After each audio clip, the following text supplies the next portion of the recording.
একদম হুট করে প্ল্যানিং, মধ্যরাতে রুমমেটের বাসায় যাব সাতক্ষীরা, ঢাকা টু সাতক্ষীরা। আমাদের সঙ্গী আজকে এক্সপ্লেট সোহাগ ভাই আছে প্রথম রাউন্ডের রাইড শেয়ার করার জন্য প্রস্তুত।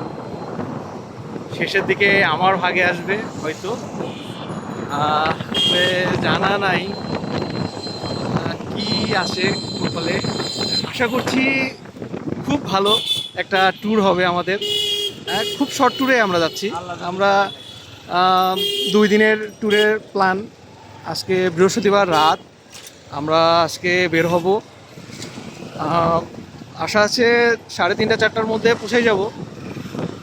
কালকে সারাদিন ঘুরবো, শনিবারে ঘুরে আমরা হয়তো বা রাতে রওনা দিব, কারণ রবিবারের মধ্যে ঢাকায় থাকতে হবে।